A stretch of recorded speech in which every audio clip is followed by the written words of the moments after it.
कि गैर इरादतन हत्या जो थी, अकस्मात जिसको कहते हैं, इसमें हमने दो हिस्से किए। अकस्मात तो किसी भी व्यक्ति से किसी भी स्थिति में हो सकता है। गाड़ी चलाता रहे एक व्यक्ति और रास्ते में कोई भी बेध्यान हुआ या कोई रश कर आ गया और अकस्मात हो गया। अकस्मात करने के बाद वो व्यक्ति स्वयं उसको पुलिस स्टेशन या तो हॉस्पिटल ले जाता है, तो इसके लिए कम सजा का प्रावधान किया है। हिट एंड रन केस, मरता हुआ छोड़कर कोई भाग जाता है, तो इसके लिए हमने 10 साल की सजा का प्रावधान किया। जो आतंकवादी कृत्य करते हैं उनके प्रति कोई दया भाव नहीं होना चाहिए। कठोर से कठोर इनके लिए कानून का प्रावधान होना चाहिए। और ये नरेंद्र मोदी सरकार का उचित ही निर्णय है कि आतंकवाद के लिए ये कानून में हमने जगह दी है।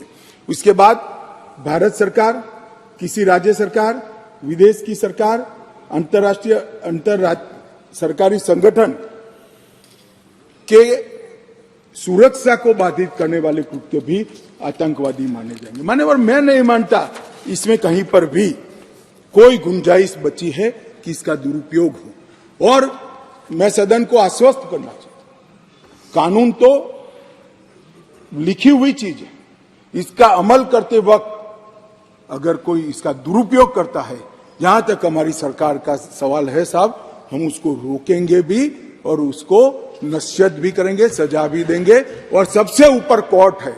अगर किसके ग्रीवेंसेस है तो ये आतंकवाद को रोकने का प्रोविजन भी कोर्ट के ऊपर तो नहीं है। धारा लगते ही कोर्ट इसकी मीमांसा करेगी, मगर इसके डर से आतंकवाद को ही न रोका जाए, मैं इस बात से सहमत नहीं हो सकता। मान्यवर, मैं सदन से अपील करना चाहता हूं कि इस धारा को जो मोदी सरकार लेकर आई है, आपका समर्थन चाहिए, आशीर्वाद चाहिए और जीरो टॉलरेंस का एक संदेश इस सदन से जाना चाहिए। मान्यवर, संगठित अपराध की भी पहली बार व्याख्या की गई है। कई राज्य और राज्यतर गैंगे संगठित अपराध करती हैं, इसके लिए कोई विशेष कानून नहीं था। इसके अंदर हमने साइबर अपराध को, आर्थिक अपराध को, भूमि हत्याना को, हथियारों की व्यापार को, डकैती को और मानव लोगों की तस्करी करने व्यक्तियों की मानव तस्करी में, ये सभी को इसके अंदर रखा है।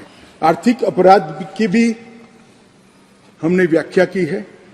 करेंसी नोट, बैंक नोट, सरकारी स्टैंप का कुटकरण, हवाला व्यवहार और बड़े पैमाने पर वित्तीय कपट और आर्थिक व्यवस्था को तोड़ने के सभी प्रयास, इसको भी आर्थिक अपराध की व्याख्या की तरह पहली बार लाने का काम नरेंद्र मोदी जी कर रहे हैं।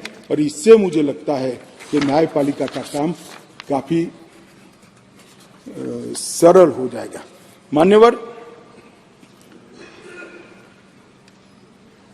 एक मैं स्पष्टीकरण करना चाहता हूं कि गैर इरादतन हत्या जो थी, अकस्मात जिसको कहते हैं, इसमें हमने दो हिस्से किए। अकस्मात तो किसी भी व्यक्ति से किसी भी स्थिति में हो सकता है। एक गाड़ी चलाता रहे एक व्यक्ति और रास्ते में कोई भी बेध्यान हुआ या कोई रश कर आ गया और अकस्मात हो गया। अकस्मात करने के बाद वो व्यक्ति स्वयं उसको पुलिस स्टेशन या तो हॉस्पिटल ले जाता है, तो इसके लिए कम सजा का प्रावधान किया है। और हिट एंड रन केस, मरता हुआ छोड़कर कोई भाग जाता है, तो इसके लिए हमने 10 साल की सजा का प्रावधान किया। और मैं मानता हूं कि इससे हिट एंड रन के केस में काफी कमी आएगी। पर ये करते करते जो डॉक्टरों की नेग्लिजेंसी से अगर किसी की मृत्यु आती है, तो वो भी गैर इरादतन हत्या में आ जाती थी, इसकी भी सजा बढ़ गई।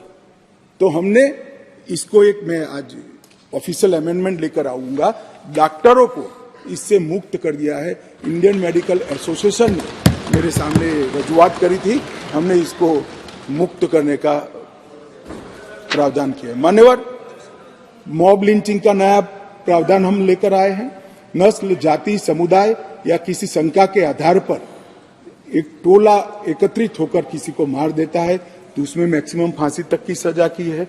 स्नैचिंग के लिए कोई कानून नहीं था, चैन स्नैचिंग होते थे, मोबाइल होते थे और अलग अलग धाराओं में अंत में कानून के गैप का फायदा उठाकर वो छूट जाते हैं थे, स्नैचिंग के लिए भी हमने कानून लाया है।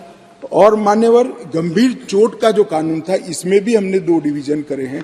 किसी के सर पर लाठी मार दी, इंजर्ड हुआ, तो उसको सजा तो होनी चाहिए, परंतु लाठी मारने के कारण वो ब्रेन डेड हो गया या अपाहिज हो गया, तो इसकी सजा इतनी नहीं होनी चाहिए। तो संपूर्ण अपाहिजता या तो ब्रेन डेड के केस में हमने 10 साल तक का कठोर दंड देने का प्रावधान किया है, इसको सेपरेट किया है। मान्यवर गंभीर चोट का जो खंड 117 है, उसमें 10 साल की उम्र कैद का हमने प्रावधान